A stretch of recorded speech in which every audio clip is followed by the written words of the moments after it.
ಏನೂ ಬೇಕಿಲ್ಲ, ಮನಸ್ಸು ಅಷ್ಟೇ. ನನ್ನ ಮನಸ್ಸು, ನನ್ನ ನಿಯಂತ್ರಣ, ನಾನು ಮಾಡುವ ಕೆಲಸ ನಾನು ಹೇಳ್ತಿರುತ್ತೆ. ಒಳಗಿಂದ ಬರ್ತಾವಲ್ಲ, ಏನೇನೋ ಅನ್ನಕ್ಕಾಗಲ್ಲ. ವರ್ಡ್ಸ್ ಏನೇನು ಇದಾವಲ್ಲ ನೀವು, ಅವೆಲ್ಲವುಗಳ ನಿಮ್ಮ ಬಳಕೆಯಿಂದ, ಅದರಿಂದ ನನ್ನ ಫ್ಯೂಚರ್ಗೆ ನಮ್ಮ ಮಕ್ಕಳು ಎಷ್ಟು 14 ಸಹಿಸಿರಪ್ಪ.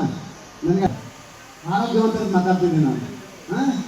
ಮತ್ತೆ ಒಬ್ಬರು ಚೆನ್ನಾಗಿ ಮಾರ್ಕ್ಸ್ ಬರ್ತಾವೆ, ಒಬ್ಬರು ಕಡಿಮೆ ಬರ್ತಾವ. ನಿಮಿಷ ಒಂದು ಉಳಿತದ ನಮಗೆ, ಅದ್ರ ತಾಕತ್ತು ಅಷ್ಟು ಇರ್ತವೆ.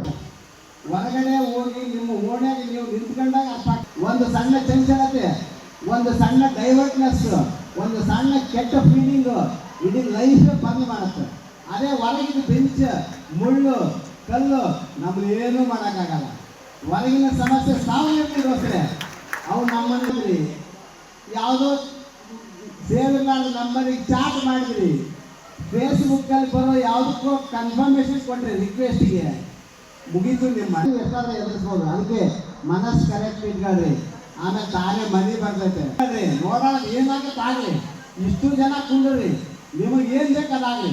ನಾನು ಯಾರು ನಿಮ್ಮನ್ನು DC ಆಗಲಿ, AC ಆಗಲಿ, ಲೆಕ್ಚರ್ ಆಗಲಿ ಅಂತ ಹೇಳಲ್ಲ. ನಿನ್ನೊಳಗಿನ ತಾಕತ್ತು ಯಾರಿಗೆ ಗೊತ್ತು?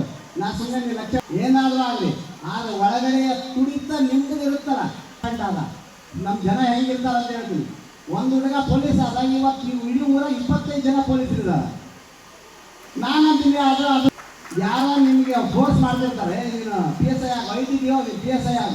ಇಲ್ಲ ಹಂಗೆ ಎಲ್ಲರಲ್ಲೂ ಕ್ವಾಲಿಟಿ ಇದೆ. ನಾ ಹೇಳ್ತಾರೆ ಎಲ್ಲರೂ. ನಾನು ತಮಗೆ ಕೇಳಿಕೊಳ್ಳುವುದೇನೆಂದರೆ, ಈ ಕಾಲೇಜ್ ಅಂದರೆ ಸ್ಥಳೀಯವಾಗಿರ್ತಕ್ಕಂತಹ ಕನಕೇರಿ ಕಾಲೇಜಿಗೆ ಸಾಕಷ್ಟು ಗ್ರಾಮೀಣ ಪ್ರದೇಶಗಳಿಂದ ವಿದ್ಯಾರ್ಥಿಗಳು ಬರ್ತಿದ್ದಾರೆ. ದಿನನಿತ್ಯವೂ ಇಲ್ಲಿ ನಮಗೆ ಮೂಲಭೂತ ಸೌಕರ್ಯಗಳನ್ನು ನೀಡಿದಂತೆ ಗ್ರಾಮೀಣ ಪ್ರದೇಶದಿಂದ ಮತ್ತು ಬಡ ವಿದ್ಯಾರ್ಥಿಗಳಿರೋದ್ರಿಂದ ನಮಗೆ ಕನಕೇರಿಗೆ ಮತ್ತು ಜ್ಞಾನಾರ್ಜನೆಗೆ ಇರುವಂತಹ ಮುಖ್ಯ ಒಂದು ಸ್ಥಳಾವಕಾಶವನ್ನು ಒದಗಿಸಿದೆ. ಅದಕ್ಕಾಗಿ ಈ ಪದವಿ ಮುಗಿದ ನಂತರ ಅಂದರೆ ಡಿಗ್ರಿ ಮುಗಿದ ನಂತರ ಸ್ನಾತಕೋತ್ತರ ಪದವಿಗೋಸ್ಕರ ನಾವು ಬೇರೆ ಬೇರೆ ಕಡೆ ಹೋಗೋದಕ್ಕೆ ಆಗುವುದಿಲ್ಲ. ಇಲ್ಲಿ ಬಹಳಷ್ಟು ಜನ ಬಡತನದಿಂದ ಇರುವುದರಿಂದ ಮತ್ತು ಗ್ರಾಮೀಣ ಪ್ರದೇಶಗಳಿಂದ ಬರುವ ವಿದ್ಯಾರ್ಥಿಗಳಿಗೂ ಕೂಡ ಬೇರೆ ಕಡೆ ಹೋಗಿ ಕಲಿಯುವುದಕ್ಕೆ ಮತ್ತು ಹಣವನ್ನು ಖರ್ಚು ಮಾಡುವುದಕ್ಕೆ ಆಗುವುದಿಲ್ಲ. ಅದಕ್ಕಾಗಿ ಈ ಒಂದು ಮಾನ್ಯ ಸಚಿವರು ಮತ್ತು ಸಚಿವರಲ್ಲಿ ಕೇಳಿಕೊಳ್ಳುವುದೇನೆಂದರೆ, ಈ ಒಂದು ಕನಕಗಿರಿಯಲ್ಲಿ ಸ್ನಾತಕೋತ್ತರ ಪದವಿಗಳ ಕಾಲೇಜುಗಳನ್ನು ಒಂದು ಈ ಒಂದು ವ್ಯವಸ್ಥೆಯನ್ನು ಕಲ್ಪಿಸಬೇಕೆನ್ನುವುದು ಇದು ನನ್ನ ಆಶಯ ಮತ್ತು ನನ್ನ ಕಾಲೇಜಿನ ಪ್ರಾಚಾರ್ಯರು ಹಾಗೂ ಎಲ್ಲ ಬೋಧಕೇತರ ಸಿಬ್ಬಂದಿಗಳು ಹಾಗೂ ನನ್ನ ಎಲ್ಲ ಸ್ನೇಹಿತರ ಒಂದು ಕೆಲಸ ಆಗಿದೆ. ಅದಕ್ಕಾಗಿ ಮುಂದಿನ ದಿನಗಳಲ್ಲಿ ಅಂದರೆ ತಾವುಗಾಗಿ 10 ವರ್ಷಗಳಾದರೂ ಕೂಡ ಈ ಒಂದು ಕನಕಗಿರಿ ಭಾಗದಲ್ಲಿ ಸ್ನಾತಕೋತ್ತರ ಪದವಿಯ ಅವಕಾಶವನ್ನು ನೀಡಿಲ್ಲ. ಅದಕ್ಕಾಗಿ ಸ್ನಾತಕೋತ್ತರ ಪದವಿ ಕಾಲೇಜನ್ನು ಅತ್ಯಂತ ಶೀಘ್ರದಲ್ಲೇ ಪ್ರಾರಂಭಿಸಬೇಕೆಂದು ತಮ್ಮಲ್ಲಿ ಕೇಳಿಕೊಳ್ಳುತ್ತೇವೆ. ನಾನು ತಮಗೆ ಕೇಳಿಕೊಳ್ಳುವುದೇನೆಂದರೆ, ಈ ಕಾಲೇಜ್ ಅಂದರೆ ಸ್ಥಳೀಯವಾಗಿರ್ತಕ್ಕಂತಹ ಕನಕೇರಿ ಕಾಲೇಜಿಗೆ ಸಾಕಷ್ಟು ಗ್ರಾಮೀಣ ಪ್ರದೇಶಗಳಿಂದ ವಿದ್ಯಾರ್ಥಿಗಳು ಬರ್ತಿದ್ದಾರೆ. ದಿನನಿತ್ಯವೂ ಇಲ್ಲಿ